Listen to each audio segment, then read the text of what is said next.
चलिए एक बार फिर गुलिस्तान न्यूज़ में खैर मकदम करते हैं। और अभी तक लगभग 18 राउंड जो हैं मुकम्मल हुआ है और अभी तक के अपडेट के हिसाब से मोहम्मद हनीफा लगातार मार्जिन में इजाफा करते हुए 27,719 वोट के मार्जिन के साथ 57,122 vote Mohammad Hanifa independent candidate 1 Ladakh parliamentary constituency से उन्होंने हासिल किया है।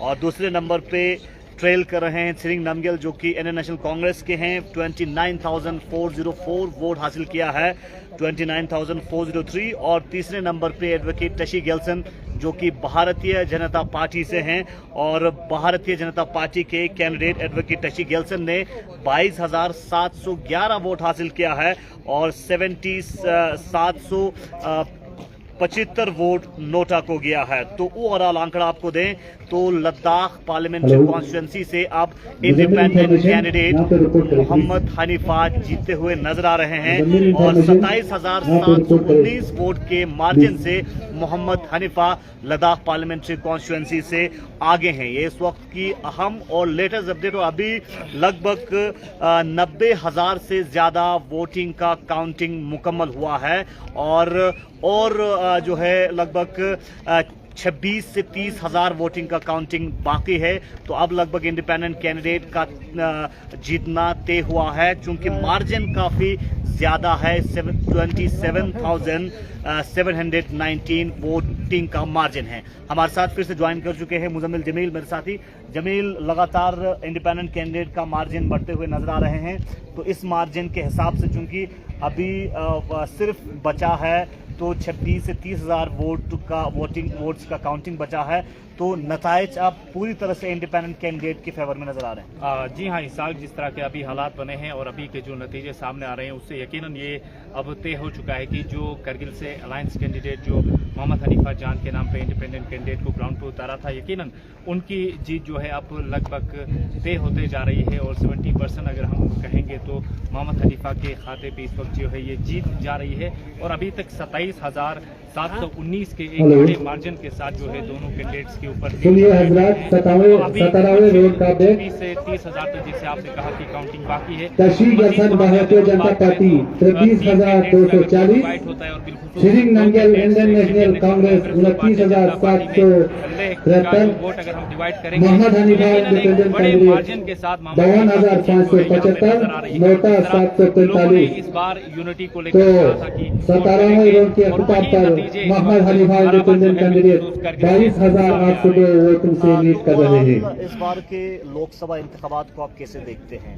सुनिए हजरात, 17वें राउंड का अपडेट। एस्पायरेशन को टशी गेल्सन भारतीय जनता पार्टी मैदान में 33,240, कैंडिडेट का लगभग Tsering Namgyal Indian National Congress 29,773, independent candidate Mohammad Hanifa independent candidate 52,575, उस मूवमेंट नोटा 745, उनके 4 पॉइंट एजेंडा था। मोहम्मद हनीफा इंडिपेंडेंट कैंडिडेट 22,802 वोटों से लीड कर रहे हैं।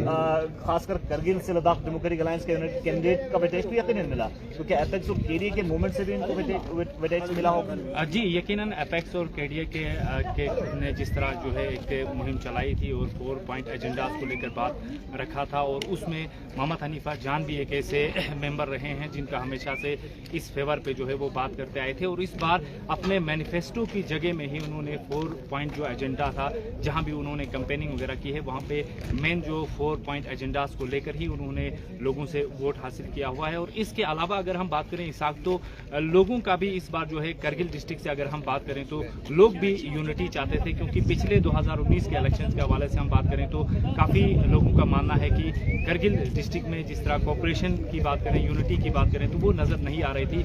एक बहुत बड़ा पॉलिटिशियंस के ऊपर, हाँ पहले की बात करूं, अभी जो रिसेंटली अगर इस साल के इलेक्शंस में देखें तो पब्लिक का भी जो जितने पॉलिटिकल सीनियर लीडर्स हैं उनके ऊपर एक बहुत बड़ा प्रेशर बना था कि करगिल में बिलखुसूस यहाँ के लोग जो है वो यूनिटी चाहते हैं। तो उसी बेसिस पे पॉलिटिशियंस ने भी एक बहुत बड़ा इकदाम उठाया, जिसमें नेशनल कॉन्फ्रेंस के हवाले से अगर हम बात करते हैं तो तमाम पार्टी के सीनियर लीडर्स जो करगिल के हैं उन्हें जो है रिज़ाइन देना पड़ा, क्योंकि जो नेशनल कॉन्फ्रेंस थी वो इंडियन अलायंस के साथ जो कांग्रेस के कैंडिडेट हैं मैंडेट पे नमगिल साहब उन्हें सपोर्ट करने को बोल रहे थे। तो इस बार का जो इलेक्शन था करगिल के इतिहास में टोटल अलग नज़र आ रहा है और एक यूनिटी वाले कैंडिडेट को सामने लाकर जिस तरह इलेक्शन किया है, और अभी 70% जो है ये जो रिजल्ट है वो मोहम्मद हनीफा जान के पक्ष पे जाता हुआ नजर आ रहा है।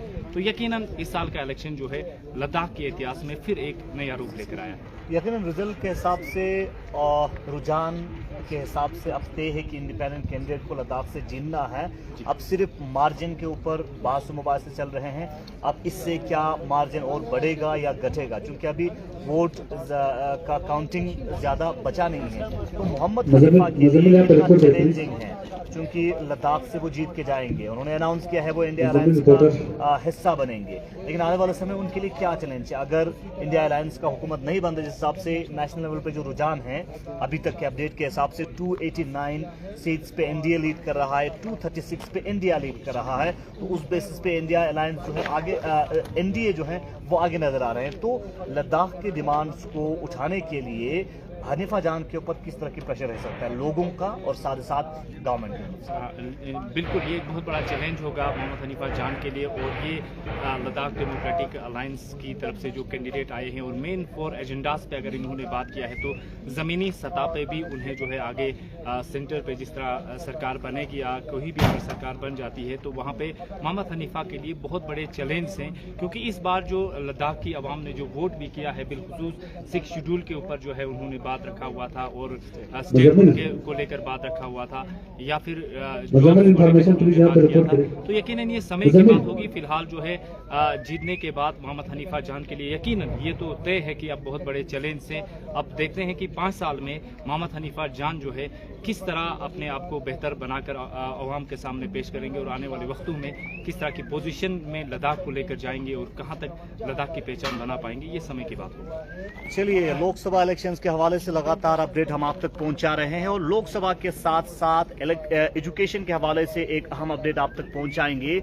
यूनिवर्सिटी ऑफ लद्दाख के दोनों कैंपसेस में, यानी यूनिवर्सिटी ऑफ लद्दाख के लेह और करगिल कैंपस में एडमिशन का सिलसिला शुरू हुआ है और कोई भी अपना हायर एजुकेशन या कॉलेज लेवल के स्टडी यूनिवर्सिटी ऑफ लद्दाख के कैंपस में करना चाहते हैं तो वो एडमिशन जल्द से जल्द ले सकते हैं। 14 तारीख से पहले अपना रजिस्ट्रेशन करवा के एडमिशन ले सकते हैं, क्योंकि अभी यूनिवर्सिटी ऑफ लद्दाख बनाए जाने के बाद जो ट्रैक रिकॉर्ड हैं वो काफ़ी ज़बरदस्त हैं। कई सारे स्टूडेंट्स ने नेट जो है वो क्रैक किया है और नेट सेट और क्रैक किया है। तो इस तरह से और भी जो अलमनाइज के ट्रैक रिकॉर्ड है वो काफ़ी बेहतर हैं और स्टूडेंट्स का भी कहना है कि अभी जो है आप हायर एजुकेशन के लिए बाहर के कंपैरिजन में आप लद्दाख में एडमिशन ले सकते हैं। तो कोई भी स्टूडेंट्स अगर यूनिवर्सिटी ऑफ लद्दाख के लेह करगिल कैंपस में एडमिशन लेना चाहते हैं वो 14 तारीख से पहले आप एडमिशन ले सकते हैं। फिलहाल पल के अपडेट्स आप तक पहुंचाएंगे, ब्रेक के बाद फिर मिलेंगे। अब स्लो इंटरनेट की स्पीड को कर दो बाय बाय और लगवा लो जियो एयर फाइबर का हाई स्पीड वाला Wi-Fi from MS Phukari enterprises, authorised distributor of Jio in Kargil. साथ ही इनकी फाइबर सर्विसेज करगिल से द्रास, करगिल से सांकू और करगिल से पश्कुम के लिए दस्तयाब हैं और यहाँ इलेक्ट्रिकल आइटम्स भी दस्तयाब हैं। ज्यादा जानकारी के लिए इन 2 नंबरों पे राब्ता करें 9469504040 और 9469737518।